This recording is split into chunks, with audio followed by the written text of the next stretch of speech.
Hello, Lily. Hello, Connor. Here's another story from Grandad. This one is called Noddy Goes to Toyland. Let's get started. Big Ears the brownie was hurrying through the woods on his little red bicycle when he suddenly bumped into somebody. Down they went, and the bicycle fell on top of Big Ears with a crash. "You're a rather peculiar-looking person," said Big Ears, rubbing his head. "What are you? You're not a pixie or a brownie or a goblin, are you?" "No," said the person, nodding his head. "Are you a toy?" asked Big Ears. "No, I don't think so," said the stranger, nodding his head. "Why do you nod your head when you say no?" asked Big Ears, still staring. "Because I'm a little nodding man," said the small fellow. "My head's balanced on my neck in such a way that I have to nod when I speak." "Ooh, what's that? Is someone after me?"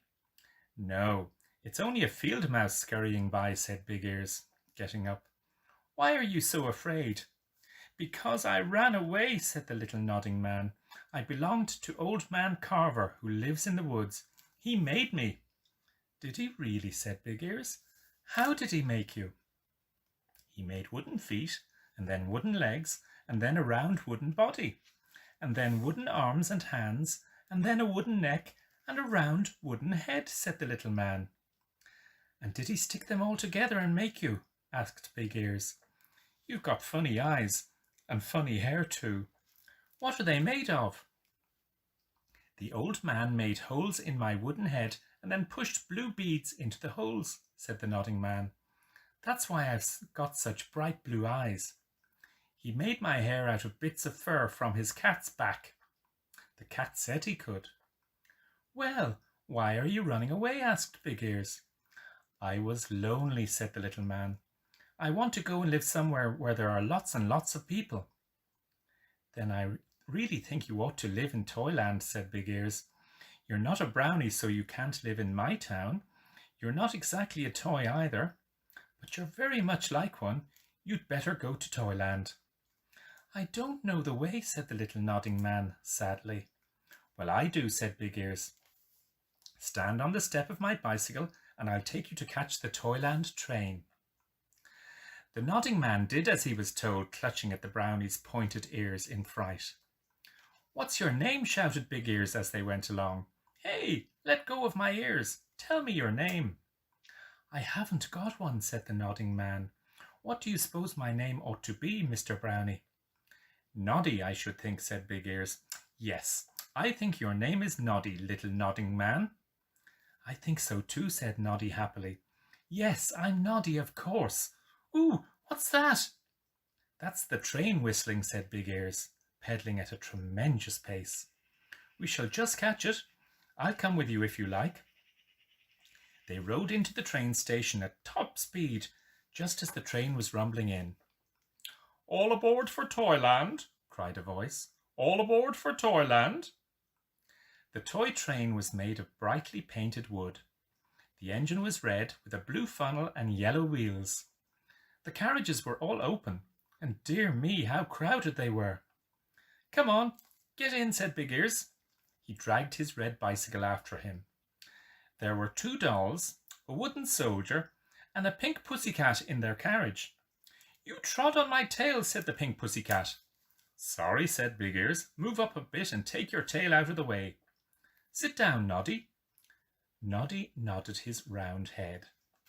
"What's he keep nodding for?" asked the wooden soldier. "Tell him to stop. Who is he, anyway?" "He's Noddy," said Big Ears. "He's going to Toyland because I think he's a toy. So we ought to go there." "He's forgotten to dress himself this morning," said one of the dolls. "I haven't forgotten," said Noddy. "I haven't any clothes. I've only got my round wooden body." "We'll get you some clothes in Toyland," said Big Ears. The engine screeched. Then the train rumbled off to Toyland, its carriages filled with toys and pixies and brownies. "Look, we're running through Monkey Town now," said Big Ears. "See the monkeys everywhere." Sure enough, there were dozens and dozens of toy monkeys to be seen.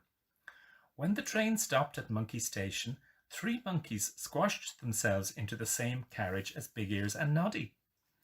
You trod on my tail, said the pink pussycat with a loud roar. Sorry, keep it out of the way, said the monkey. It's silly to leave it lying around. Move up, wooden soldier. Hello, who's this fellow with the nodding head? I'm Noddy, said the nodding man. I'm off to Toyland. The train rumbled off again. We come to Rocking Horse Town next, said Big Ears. The rocking horses never catch the train, though, because they can get along as fast as any engine by rocking to and fro if they want to. Oh, that must be Rocking Horse Town over there, said Noddy. My word, I like those nice to and fro horses. Well, that's a new name for them, said one of the monkeys. Now, let's see, where do we come to next? Clockwork Mouse Town, said the pink pussycat. And I don't mind telling you that if a mouse gets in here, I shall have to give it a very bad time. Only 2 mice got in, but neither of them was in the pink pussycat's carriage, so that was all right. She got herself out at the next station, which was Toy Cat Town. Goodbye, called the wooden soldier, and remember not to leave your tail lying about. Where do I get out? Whispered Noddy to Big Ears. This is all Toyland, isn't it? What station do I get out at? Is there a Noddy Man station? No, you get out at Toy Town, said Big Ears. Ah, here we are, Toy Town. Come on, get out here, my little wooden Noddy. The station at Toy Town was a big one, and it was full of people. Toy porters rushed up and down with barrows. Dolls ran to catch the train. Toy animals got in everyone's way. And worst of all, a bouncing ball almost knocked Noddy over.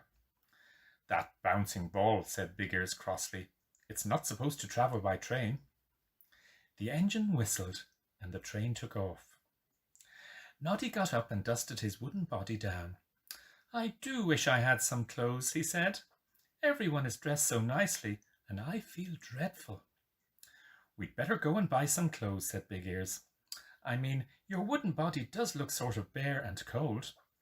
Hey, Mr. Teddy Bear, where are the shops? Turn to the right and straight ahead, said the teddy bear.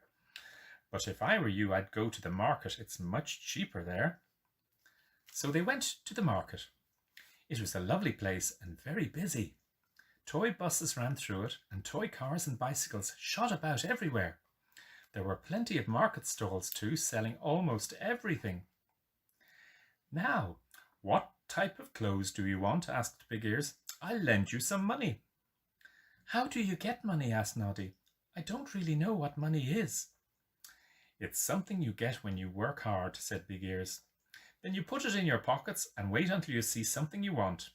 Then you give it in exchange. When you work, you can get money to buy heaps of things. I see, said Noddy. Well, I'm strong. I can work very hard. I'll be able to pay you back quite soon, dear Big Ears. Big Ears stopped in front of a shoe stall. How about those red shoes with blue laces, Noddy? Noddy put them on and laced them up. Just my size, he said. Don't my feet look grand? Big Ears paid for the shoes. The next thing they bought was a pair of bright blue trousers, rather wide at the bottom. Noddy was so pleased with them that he could hardly say a word. His head nodded madly. Now for a shirt, said Big Ears. They found a shirt and then bought a yellow belt and a yellow tie to match and complete Noddy's outfit. I've enough money left for a hat, said Big Ears. Here's a hat stall. Which would you like? Noddy picked up a blue doll's bonnet. Big Ears laughed. You can't wear a bonnet. You're not a baby doll. Really, you don't know very much, Noddy, do you? No, I don't, said Noddy, nodding his head sadly. What about this? Said Big Ears, and he picked up a pointed blue hat with a bell at the tip that jingled. Noddy put the hat on top of his untidy hair. Big Ears nodded. Yes, it suits you. What do I do next? Asked Noddy anxiously. Are you a toy? Said a nearby policeman in a booming voice. Only toys are allowed to stay in Toy Town. I think I'm a toy, said Noddy, nodding his head in fright. You might be an ornament, said the policeman sternly. Have you ever stood on a mantelpiece? No, never, said poor Noddy. Have you ever been played with by children? Asked the policeman. No, never, said Noddy. Well, it seems you're not an ornament nor a toy, said the policeman. You'll have to come before the court tonight and we'll just decide what you are. Noddy was upset when the policeman walked away. He looked at Big Ears. What am I to do? He said, his bell tinkling on his hat as he nodded his head in dismay. Oh, they'll say you're a toy, all right, said Big Ears. Come on now. We must find a house for you. Just a little tiny one. Look, there are dolls' houses over there. We'll choose one. They went over to them. They were big houses and little houses, some with gardens and garages, and others without. There are curtains at all the windows, said Noddy sadly. I'm afraid they're all taken and people are living in them. Big Ears knocked at some of the doors, but it was no good. There was a family in every house. Could you just let Noddy live with you till he gets a house of his own? Asked Big Ears. Or do you know anywhere he could stay? He wouldn't mind sleeping anywhere, even in a garage, would you, Noddy? Noddy nodded, and his bell jingled merrily. Try at the toy farm, said a sailor doll who lived in a dear little house with his 3 children, Melia, Pip, and Roundy. So they went to the farm, but the dogs barked so loudly at them that they were afraid to open the gate. It's no good. I shan't be able to find anywhere to live here, said Noddy sadly. I'll have to take the train again and go back to Old Man Carver. No, I shan't let you, said Big Ears. Ooh, I know what we'll do. What? Said Noddy. We'll go and get a box of bricks and build a house, said Big Ears. Have you noticed the dear little houses here and there built of toy bricks? You can get boxes of bricks that have little doors and windows with them, and a roof and chimneys to fit on. My goodness, let's go and get one then, said Noddy, excited. So they went to the back of Toy Town where there was a great big shed, just like an aeroplane shed. But there weren't any aeroplanes inside. Instead, there were boxes of bricks for building houses and castles and even shops. A toy soldier stood on guard outside. What do you want? He asked, saluting very smartly indeed. Noddy saluted back and his bell rang loudly. We want a box of bricks to build a very small house, said Big Ears, just big enough for Noddy. A back room for a bedroom and a front room to live in. No stairs, we can manage those. I've just the thing for you, said the soldier. It's called House for One. Here it is. Quite cheap too. You'll have to send me the bill, said Big Ears. I haven't any more money. Come on, Noddy. We'll put the box on our shoulders and go and find a nice place for the house. So they carried the box, panting and puffing because it was very heavy. They came to a dear little street with houses of all kinds up and down it. Look, said Big Ears. There's a space between those 2 houses, just big enough to build yours. They undid the box and looked at the bricks inside.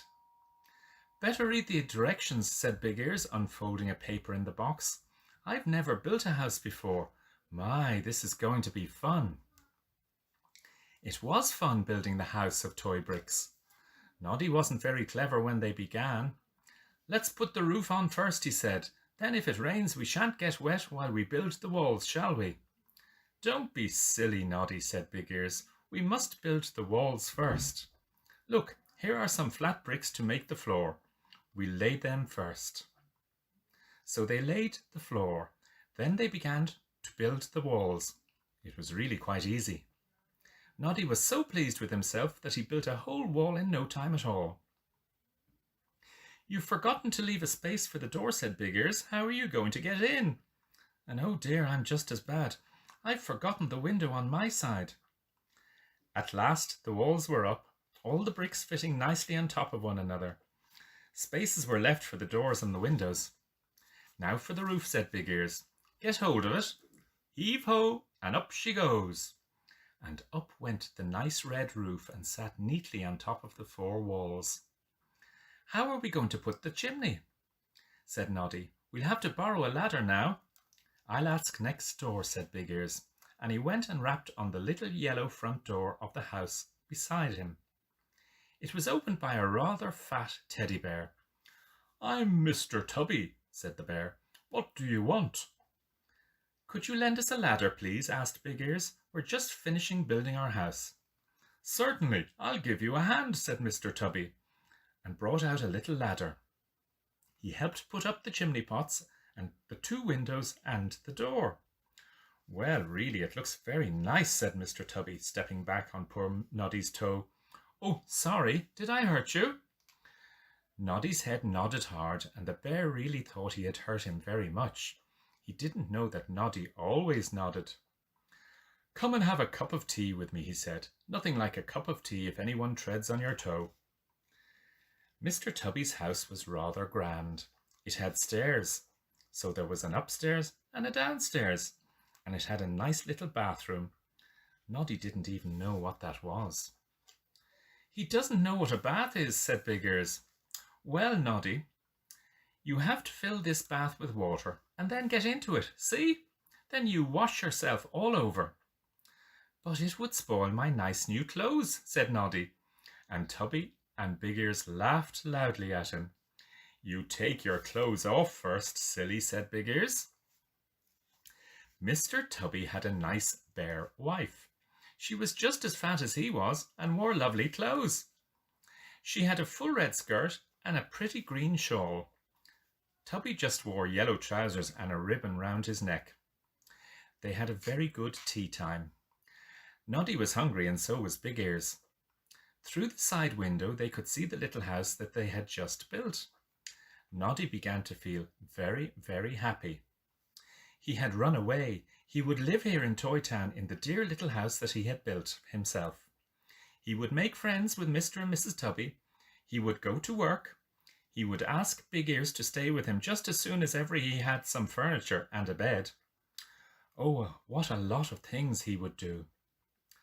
I'm going to be very happy here, he said suddenly, helping himself to his 3rd jammy bun, and he nodded his head more quickly than ever. Don't forget that you've got to go before the Court of Toys tonight, and they'll decide whether you are a toy or not, said Big Ears. If they say not, you won't be able to stay. Oh dear, and will my nice little house belong to somebody else? Said Noddy, tears coming suddenly into his eyes. I'm afraid so, Mr. Tubby, said Mr. Tubby. His wife patted Noddy on the shoulder. If they say you're not a toy, you can come and spend the night with us and go away tomorrow morning instead, she said kindly. I shan't want to stay anywhere in Toytown if I'm to go away, said Noddy. Oh, I do hope they'll be kind to me. After tea, Noddy thought he would like to take a walk through Toytown. So he and Big Ears set off together. Toytown was really a marvellous place. The houses were so pretty, and the dolls that lived in them looked so busy, hanging clothes out on the line, chattering to their neighbours, and bringing home their shopping. I've never seen so many people, said Noddy, nodding his head happily. Look, there's the castle where the soldiers live, said Big Ears. Noddy saw an enormous wooden castle with towers and a drawbridge. Toy soldiers, and wooden ones too, were in the castle yard, drilling. I'm going to see what that funny thing is over there, said Noddy at last. Oh, it's only the Noah's Ark, said Big Ears. I still want to watch the soldiers. Well, you stay there and I'll come back to you, said Noddy, and off he went to Noah's Ark. Noddy walked right up to it. He climbed up and opened the door, and out came dozens of wooden animals, all marching in pairs, most excited to be let out unexpectedly.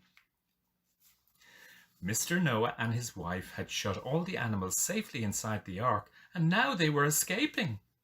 Go back, Noddy cried, go back! But they wouldn't, and goodness knows what would have happened if Mr. and Mrs. Noah hadn't noticed all their animals streaming out of the ark.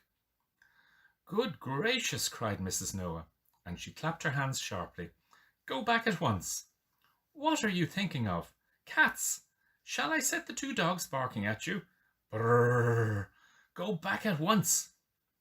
They all turned and scurried back as fast as they could, all except one. The lion didn't go back.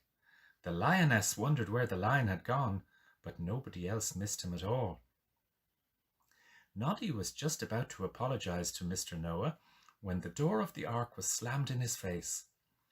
"Oh dear," said Noddy. "How was I to know they kept so many animals in there?" He was about to return to Big Ears at the castle when he heard a scream.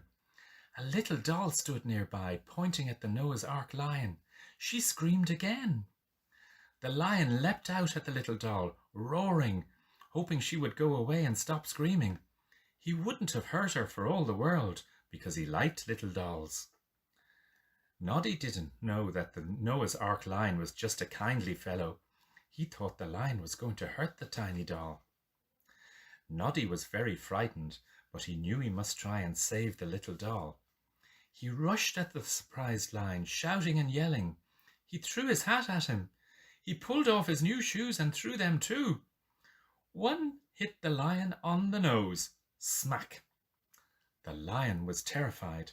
He yelped and rushed to the ark, knocking on the door with one of his wooden paws, anxious to get safely inside.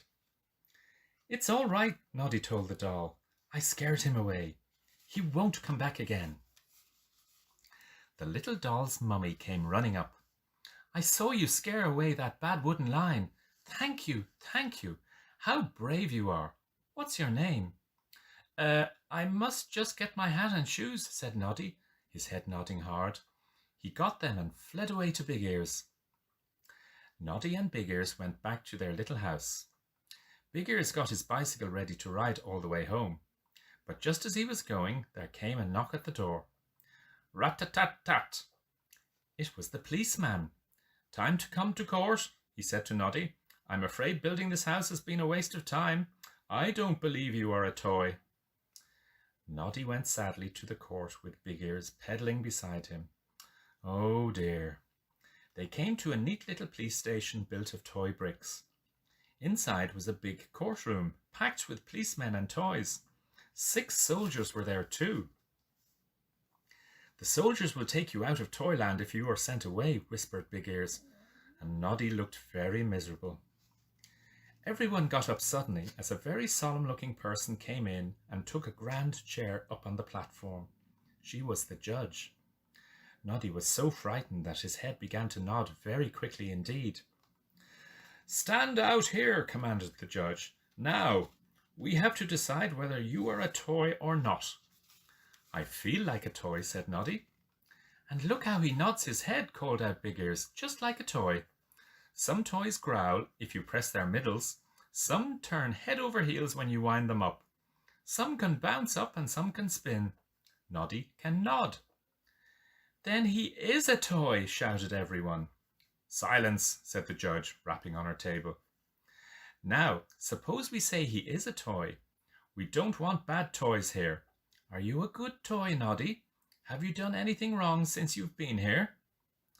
"Please, miss," he said, "I let the Noah's Ark animals out, but I didn't know they lived there." "Very wrong," said the judge. "I'm afraid I—" "Please, Miss Judge, I want to say something," interrupted a little doll. "That's the little nodding man who rescued my child from Noah's Ark lion. He's brave. He's good." Everyone clapped and stamped and cheered loudly. The judge rapped her table again. She was smiling. "Ah, that's a nice thing to hear," she said. "Noddy is a toy.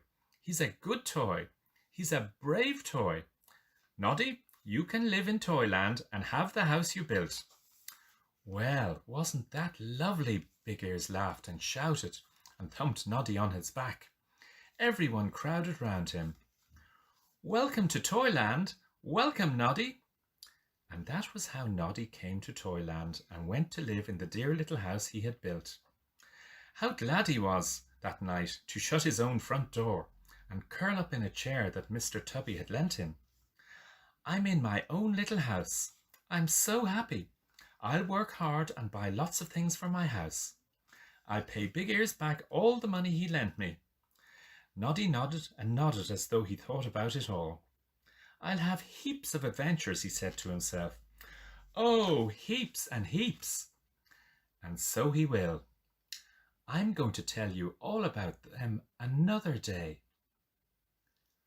And that's the end of the story.